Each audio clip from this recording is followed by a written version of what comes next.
Señores, continuamos con su espacio Cerrando la Noche y como es costumbre ya a partir de esta hora pues damos participación a los invitados, por aquí desfilan diariamente. En la noche de hoy pues vamos a conversar con un economista, yo diría de lo más prestigioso que tiene la clase económica o la clase de economía en la República Dominicana, y es un importante catedrático de la Universidad Autónoma de Santo Domingo. Esta noche vamos a compartir con el licenciado Antonio Siriaco Cruz, quien está con nosotros aquí para hablar un poco de cómo anda la economía y también de cómo él ve el nuevo presupuesto que ya se aprobó, ¿verdad? Lo aprobó el Senado. No se ha aprobado todavía, no se ha aprobado el nuevo presupuesto para aplicarse para el año 2020. Buenas noches, licenciado. Buenas noches, Giovanni. Buenas noches, Junior. Aquí estamos cerrando la noche. Sí, así mismo es. Así es. Sí. Don Antonio, yo creo que el tema obligado ahora mismo es el presupuesto. Claro, claro. Se habla que va a tener un déficit de unos 75.000 millones de pesos, ¿verdad? Claro. Sí. ¿En qué medida afecta esto y cómo el Estado o el gobierno piensa buscar esos recursos para poder equilibrar el presupuesto del año 2020? Mira, generalmente en los últimos 11 años, 12 años, ya en el 2020, se están presentando presupuestos deficitarios. Generalmente el último superávit que tuvo el gobierno, muy mínimo, fue en el 2007. ¿Qué significa eso? Eso significa que de una forma u otra, esos recursos que son deficitarios, tú tendrás que buscarlos para financiar y cerrar esa brecha. Y entonces, eso ha venido muchas veces cambiando, porque el gobierno lo que hace es que te fija un déficit. Por ejemplo, te estima un déficit en este año del 2.2, casi 76.000 millones de pesos. Sin embargo, termina ejecutando un déficit mayor. Casi eso ocurre. Presupuesta uno y termina con un déficit mucho mayor. Este año, no sé si ustedes observaron, que producto de la situación que hay, de que la economía ha venido desacelerándose, los ingresos proyectados generalmente para este año se han caído en alrededor de 15.000 millones. Eso significa que el gobierno tendrá que buscar adicionalmente 15.000 millones más. Por lo tanto, este año el gobierno había fijado un presupuesto del 1.7, sin embargo va a terminar con un déficit aún mayor de casi un 3% del Producto Interno Bruto. Y eso significa mayor financiamiento. Y yo creo que también va a ocurrir con el presupuesto del año 2020. En el 2020 el presupuesto es de 997.000 millones. Y el gobierno estima que va a recibir ingresos por alrededor de 750.000 millones. ¿Qué ocurre? Que hay una relación, obviamente, entre ingresos y la dinámica de la economía. Si la economía está en un proceso de alto dinamismo, eso significa que se crean más actividades económicas, formales e informales, y de una forma u otra la gente tributa más. Pero el próximo año tiene una característica muy particular, que ya se ha evidenciado este año. Todo el proceso preelectoral, todo el proceso de las primarias y postprimarias genera incertidumbre. Y esa incertidumbre afecta a la actividad económica.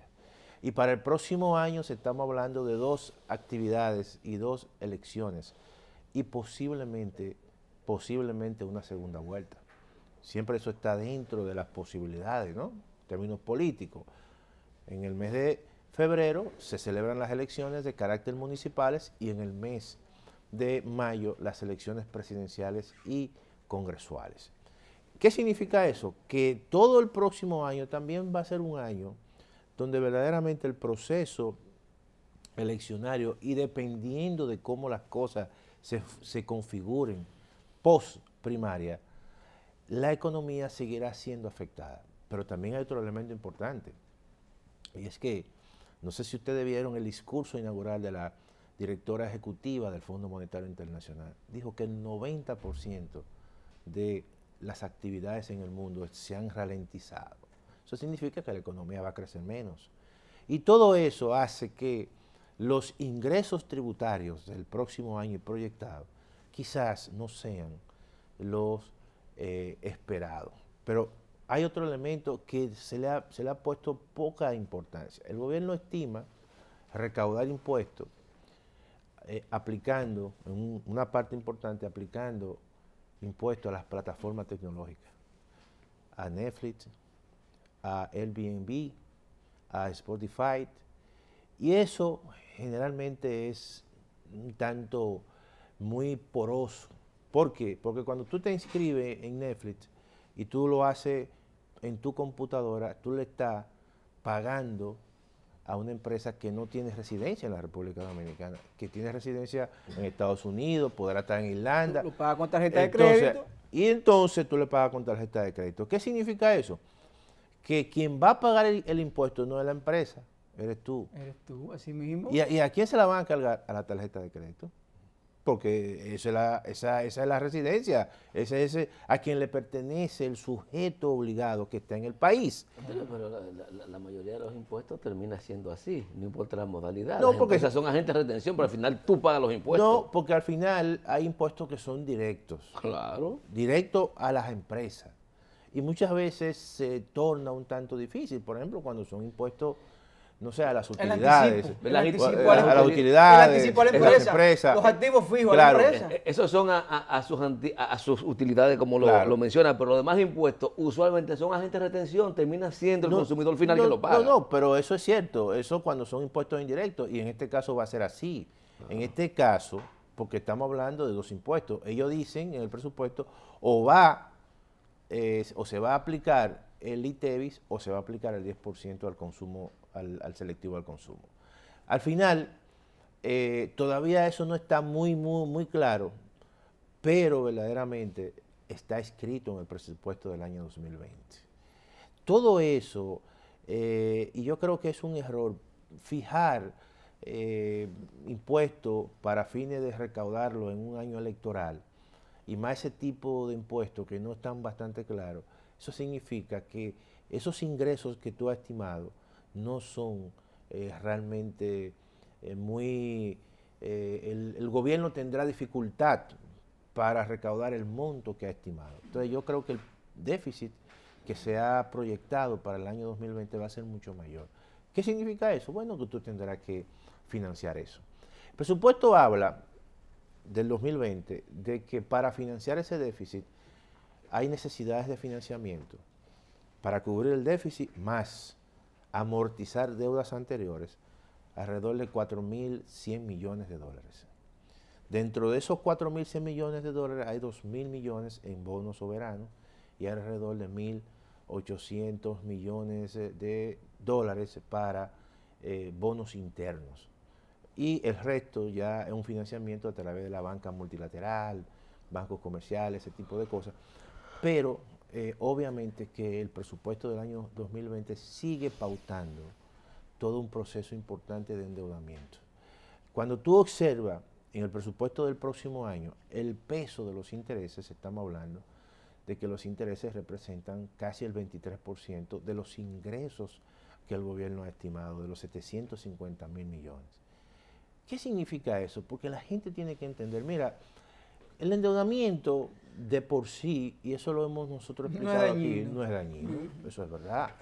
Por el hecho de que si tú agarras un monto importante de ese endeudamiento y es un pasivo que tú adquieres, pero tú puedes construir activos que te guardan ese pasivo. El problema de esto es que cada vez más eso tiene un peso muy importante en las finanzas públicas.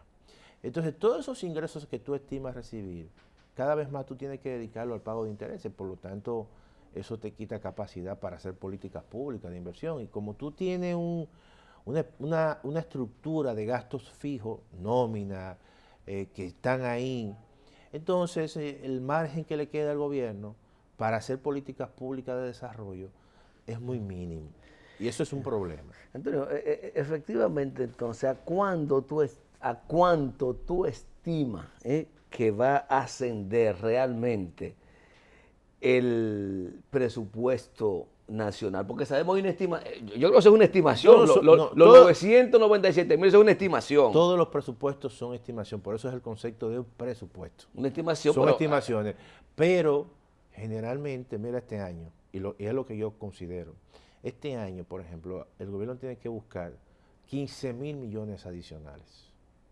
El próximo año, ese presupuesto puede terminar en Son 300 millones de dólares más. Claro, entonces el próximo año el gobierno puede, oye bien, ese presupuesto se puede disparar más de 1 billón, oye bien, más de 1 billón de pesos. Es casi 1 billón. Y yo creo que va a sobrepasar el billón. ¿Faltan cuánto? ¿3.000 millones? No, así es, 3.000 millones. Eso es poco. Eso es poco. Entonces, si tú a eso le adicionas que puede haber una caída en los ingresos, oye bien, de más de 15.000 millones, parecida a este año, cuidado, entonces podemos decir que el presupuesto ejecutado para el próximo año podría llegar a 1.100.000. Bueno, pues, siempre aparecen los billones. supuestos complementarios Bueno, se le hace el presupuesto. Bueno, pero que el presupuesto complementario es para eso. Es precisamente cuando tú no logras. No proyecta bien, o muchas veces se presentan situaciones se te sale de las manos. Se te van de las manos, o además cualquier efecto que puede ser positivo, entonces tú tienes que reformular el presupuesto porque tú tienes más ingresos o tú vas a hacer más gastos. Por lo tanto, como es una ley, tú tienes que cumplir la ley. Entonces, si no la cumples, tienes entonces que hacer pasar por el Congreso y reformar el presupuesto para ordenar otra vez ese proceso y decir, bueno, nosotros vamos a tener un presupuesto no de 997.000, sino de 1.1 billones. Entonces, ahí tú tienes que llamar a hacer un presupuesto complementario y llevarlo al Congreso, una ley orgánica incluso. Hay un tema que de manera extraña, digo yo, sí, pero no casual, ha salido de la palestra y de las discusiones necesarias, que es el famoso pacto fiscal. Ya tú no oyes a los empresarios hablar del pacto fiscal, pero mucho menos el gobierno. Y seguimos aprobando presupuestos cada año mayor. Y siguen personas apostando al Estado pequeño y regulador que disminuya la inversión social. Es lo que está pasando en Ecuador, por la firma con el fondo, porque la firma con el fondo implica una disminución del gasto social. Claro. Entonces, ¿hasta dónde vamos a llegar? ¿Cuál es la perspectiva? Si seguimos manejando, ¿no? Como que es una caja chica. Pero déjame decirte algo, Junior y Giovanni. El gobierno ha venido haciendo de forma callada reformas impositivas. Oye bien, mira, en el año 2018, las exenciones fiscales representaban el 6.1% del PIB. Oye bien, son exenciones que se le dan a los empresarios, básicamente, y otras que son ITEVI y a los medicamentos. Luego, en el año 2019, este año, las exenciones, en vez de ser el 6.5 del PIB, fueron el 5.1. Bajó.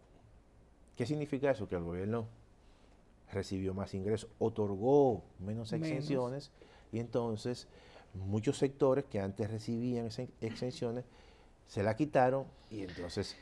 Pero el mucho como que es muy amplio, porque sabemos de un sector que efectivamente le quitaron. No, pero lo que te quiero decir es que ha venido lentamente desmontando eso, y eso significa mayores ingresos, porque es una alternativa para tú no hacer una reforma tributaria o un pacto fiscal.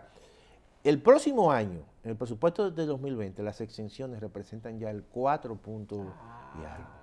Va mejorando. Entonces, ¿qué significa eso? Que poco a poco, dice, mira, el pacto fiscal, al igual que el pacto eléctrico que no se ha firmado, aunque está en la Estrategia Nacional de Desarrollo, pero por la complejidad de los intereses que están ahí, eso se puede prolongar y puede durar muchísimo tiempo, esas negociaciones, y no llegar a nada. Sin embargo, yo necesito más recursos. Esa es la lógica del Estado. Entonces el Estado, sencillamente lo que dice, déjame dejar eso así y déjame yo ir por lo que administrativamente yo puedo hacer. Y lo está haciendo. Y poca gente se están dando cuenta de esa situación. ¿Por qué? Porque los pactos verdaderamente son complejos.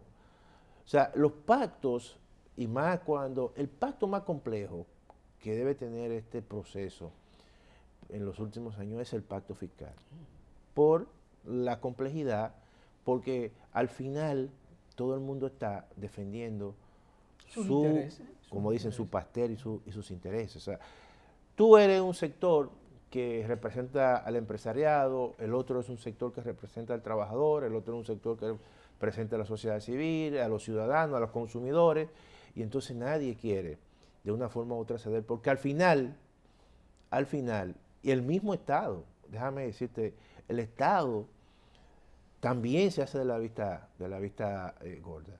¿Por qué? Porque el Estado tiene que asumir compromisos. Eso no es una sola vía. Cuando eso se hace verdaderamente, te dice, mira, ok, yo te voy a, en algunos casos te disminuyo tasas, en otros casos tú aumentas tasas a sectores, por ejemplo, de renta alta, o aumenta la base, perfecto, o sea, es decir, incorpora más actividades al pago de impuestos, pero hay un sector de la ciudadanía que le va a decir, pero yo quiero mejores servicios. Yo no quiero que tú tengas una estructura pesada, gigantesca, que sea un elefante y que eso sea un costo que yo lo estoy financiando. Eso es así. Entonces, el Estado tiene que asumir responsabilidad para hacer un Estado más eficiente, para que el gasto público, como tú has dicho, sea un gasto de calidad.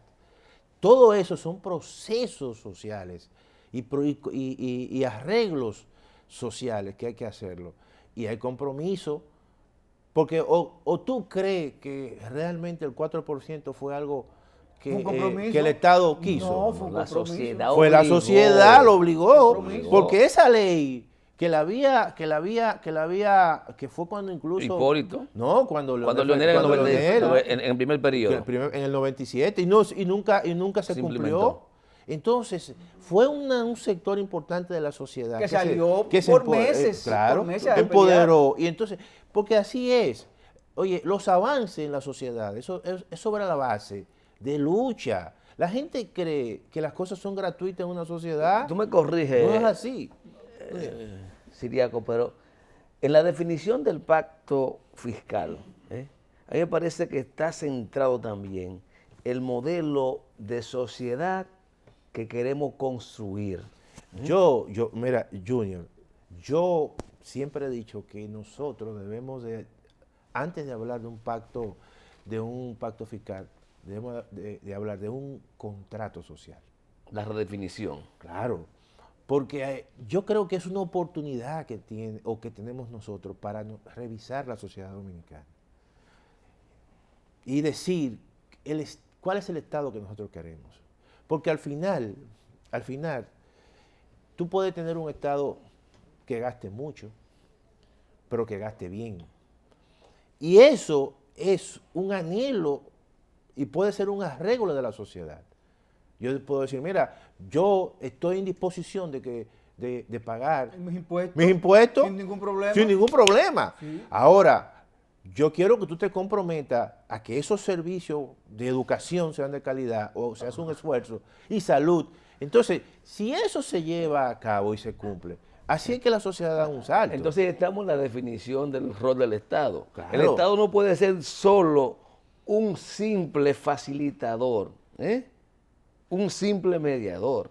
El Estado tiene que ser un garante. Pero eso se define. Tiene que ser un Porque garante. eso se define porque al final lo que tú estás buscando son los derechos, que sea una sociedad de derecho, donde la educación sea un derecho, donde la salud sea un derecho.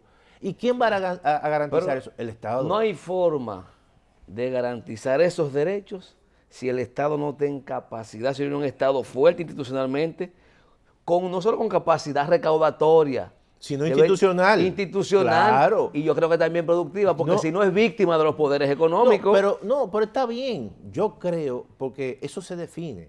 Por Claro. ejemplo, ¿en cuáles áreas el Estado Puede. Invertir para y ser un ente de para equilibrio? ser Por más ejemplo, productivo. yo creo que el Estado, en la parte de la generación de electricidad, Y el minera. Estado tiene que estar ahí. Y minera. Al margen de toda esta situación que ha ocurrido. No le puede dejar eso pero solamente al mercado. No se lo puede dejar al mercado. Porque ¿qué es lo que va a ocurrir? Que el mercado... Que triangulen en el momento que el que mercado ellos quieran. poco a poco vienen grandes empresas y se tornan básicamente oligopolios. Y después te presionan. Y después te presionan y te fijan precios. Y te generan situaciones, vamos a decir, de chantaje. El mercado no es abstracto, tiene dueños. Tiene dueño. O sea, el mercado no es una figura que es básicamente, como tú has dicho, abstracto o que está en el aire. El Estado es una figura viva, Sí. es una figura viva. Don Antonio, con su Sí. permiso, vamos a irnos a una pausa. Conversamos Sí, cómo con no. el licenciado Antonio Siriaco Cruz, economista, con quien estamos pues debatiendo sobre el presupuesto nacional para el año 2020. Vamos a la pausa y volvemos en breve.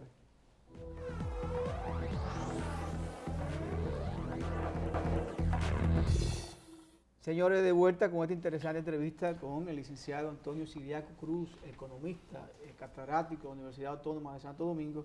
Es importante, Junior, preguntarle a nuestro invitado en qué medida afecta los años electorales o postelectorales a lo que es la economía, a ese presupuesto, cuando el año 2020 y este final del año 2019, estamos hablando que se hicieron una primaria, se montaron una primaria donde se gastó, vamos a poner que se gastaron 1.500 o 2.000 millones de pesos. Vienen las elecciones, como usted dijo, municipales en febrero, estimamos 1.500 o 2.000 millones también. Vienen todas las presidenciales y congresuales y también se abre la brecha a una posible vuelta electoral. Claro. Y estamos hablando de, vamos a redondearlo en 6.000 millones de pesos en menos de 5 meses. Claro. ¿En qué medida afecta esto la economía y el presupuesto? Mira, a la Junta Central Electoral le aprobaron un presupuesto de 8.300 millones. Y lo dice así de forma muy clara. Se le aprobaron 8.300 millones y se le dará el dinero necesario que haga falta en caso de que lo fuese. Así mismo. Pero también hay que sumarle a eso el presupuesto del Tribunal Superior Electoral, que también eso se dirimen elementos electorales. O sea, estamos hablando de un presupuesto de casi que sobrepasa los 9.000 millones de pesos. ¿Tú sabes cuánto es el costo efectivo de un voto cuando nosotros ejercemos el sufragio universal? Aquel que va a votar en este país es de alrededor de $23 un voto.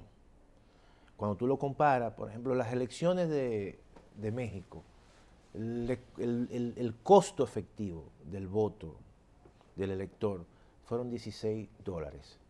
En el caso, por ejemplo, de España, son alrededor de $10. En el caso de Perú, me llamó la atención porque hice esos cálculos en un trabajo que presenté en Participación Ciudadana de casi $3. Fresco, ¿y por qué tan bajo? Muy bajo. En el caso, por ejemplo, de Colombia, alrededor de $13. Ahora, cuando tú analizas cómo son esos procesos electorales, tú sabes que en muchos de esos países las elecciones quien la organiza es el Ministerio del Interior y no un órgano aparte. Es decir, que el Ministerio del Interior está ahí, siempre va a estar ahí, y entonces, bueno, en un momento determinado organiza las elecciones. Eso pasa en España también. Aquí no, aquí hemos creado 2 instituciones que con presupuesto, ¿verdad? Con 5 jueces, cada juez tiene un buen salario, jipeta, todas esas cosas, y se crea un tribunal superior electoral. Fíjate que la Junta Central Electoral tradicionalmente tenía una cámara contenciosa y otra cámara administrativa. La cámara administrativa te organizaba las elecciones de forma administrativa y cualquier situación postelectoral se dirimía en la cámara contenciosa. Con las mismas 5 personas. Con las mismas 5 personas. ¿Estás entendiendo cómo los costos aumentan? Entonces, esas son las diferencias que están ocurriendo. Por lo tanto, los procesos electorales en la República Dominicana son costosos, verdaderamente. Y cuando tú analizas cuánto le sale, por ejemplo, una campaña a la presidencia a un candidato, estamos hablando que se le pueden ir hasta 1.500 millones de pesos.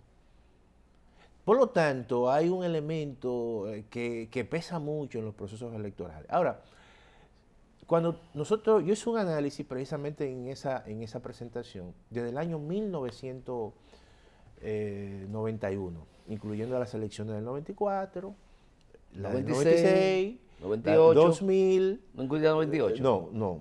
Solo presidenciales. Sí, presidenciales y algunas congresuales. Ya. Entonces, 2000, 2002, 2004, luego 2008, y donde sí se observó un incremento bastante importante del gasto público fueron en las elecciones del 2008 y del 2012.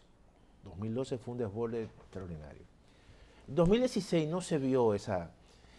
Y cuando tú analizas el porqué, tradicionalmente cuando los procesos electorales entre los partidos que están terciando el poder, se ve que van a ser Más muy apretadas, polarizado, sí. entonces hay un Se esfuerzo gasta del más. gobierno para mantenerse en el poder. Se gasta más. Por lo tanto, la perspectiva que hay para el 2020 es que los procesos electorales, por la situación que hay internamente, pueden ser apretadas. Por lo tanto, todo parece indicar que el gobierno va a hacer todo lo posible por mantenerse fuerte en el poder. Y eso implica entonces un gasto bastante importante en los procesos electorales. Por lo tanto, eso genera todo un ciclo político electoral que supedita el comportamiento de la economía. Este año hay un elemento muy característico, es que por primera vez en la República Dominicana se celebran elecciones primarias abiertas. Y posteriormente se van a celebrar en el 2020 2 elecciones, como yo decía, con la posibilidad, ¿verdad?, de una tercera. de una tercera vuelta. Todo eso son situaciones Escenarios que están ahí. Sí. Sí. Eso genera mucha incertidumbre. Por lo menos ahora está generando mucha incertidumbre. Ustedes han visto la situación que está pasando por la economía. La economía no pasa de no llega a crecer un 5%. No llega. Escúchame, esa incertidumbre no es porque se celebren los eventos, por las debilidades institucionales que tenemos, porque hay países que conviven con esos eventos y no tiene ese impacto. No, ahí voy. Por ejemplo, ¿cuántas elecciones se han celebrado en España? 4. Y ahora en noviembre van a hacer una. En menos de 2 años. En menos de 2 años. Y eso, pero de una forma u otra, sí tiene un efecto en la economía, porque miren el caso de España, qué bueno que pusimos ese ejemplo, que yo le doy mucho seguimiento en ese caso. La economía se ha resentido y el crecimiento que ha tenido España este año va a ser un crecimiento mucho más lento, porque al fin y al cabo afecta. Incide. Son 4 años de inestabilidad, que no estable. Y además, por ejemplo, yo estaba hoy hablando con un profesor español que estaba en mi oficina y estábamos hablando de las elecciones y él me dice, mira, pero hay un elemento adicional. Nosotros nos estamos manejando con el presupuesto de hace 2 años, porque todavía no hemos formado gobierno. Y entonces el presupuesto que tenemos es el presupuesto de hace 2 años cuando salió Rajoy. Cuando salió Rajoy. Y todo eso tiene un impacto en el caso, y son economías con más fortaleza institucional. Ahí viene lo que tú dices, Junior. En países como nosotros, que hay debilidad institucional, la situación se torna mucho más difícil. Mira, cuando tú analizas los estímulos que el Banco Central ha otorgado a la banca para que preste más, es una cosa impresionante, como nunca lo ha hecho el Banco Central. 29.200 millones liberó de encaje legal, luego 5.500 millones adicionales. Luego le da facilidades a las asociaciones de ahorros y préstamos para que dirijan el crédito básicamente y lo agilicen para la construcción de nuevas viviendas. Disminuye la tasa de política monetaria que influye en el resto de la tasa de interés. Vuelve otra vez y la disminuye. Y aún así la economía no se mueve. Hay poco crédito. Pero es que aún No se así, mueve. con esas facilidades, la tasa de interés sigue siendo cara en el país. Pero ha bajado. Sí, y pero yo te voy a decir una cosa. No sé si es. Yo te voy a decir- Baja si tú pides que te la bajen. pero Tiene que hacer varias cartas y llamar varias veces. la gente no toma prestado para invertir. No, Porque es no hay para demanda. Es para consumo regularmente. Y no hay demanda. Entonces tú no vas en un contexto donde la economía está básicamente en un proceso de desaceleración. No es verdad que tú vayas al banco a buscar dinero Para para comprar un carro. Ahora tú, y yo se lo recomiendo, si tú vas a comprar una vivienda, sí.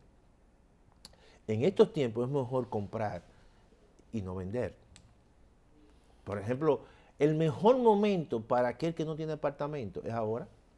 Porque tú vas a un banco y consigues un préstamo hipotecario a Sí, una hay tasa más facilidades. 7.5, 8% hasta 10 años. Máximo 9, fácilmente. Sí. ¿Verdad? Y eso está bien. Porque si no hubiese ocurrido eso, la tasa era mucho más alta. Era 12, 13. Era 12, 13. Y el plazo quizás más corto. Por lo tanto, el que quiere comprar un apartamento tiene que aprovechar ahora. Pero el que quiere poner un negocio para hacer negocio y vender, no es recomendable. Mira cómo uno se asombra, ¿verdad? Una tasa de 7%. Estos países desarrollados, tú sabes, vienen aquí cuando oyen de tasa del 12, del 14% hipotecario o personal del 23%, dicen, ¿y qué es esto? Porque mira una cosa, hay que comprender, relativamente las tasas de interés en la República Dominicana en términos reales son altas. Siempre ha sido así. Pero es porque es parte del modelo y la gente no lo entiende. Por ejemplo, ¿qué hace el Banco Central? Y mucho más en la administración de Valdés Albizu. Valdés Albizu mantiene tasas de interés relativamente altas en comparación con el mercado internacional. Entonces, si tú eres inversionista internacional y estás en Estados Unidos y tiene tasa muy bajita, casi cero, entonces ellos dicen, déjame sacar mi dinero de Estados Unidos y llevarlo a la República Dominicana y hacer inversión en la República Dominicana. Y eso lo hace el Banco Central como un mecanismo de atraer dólares.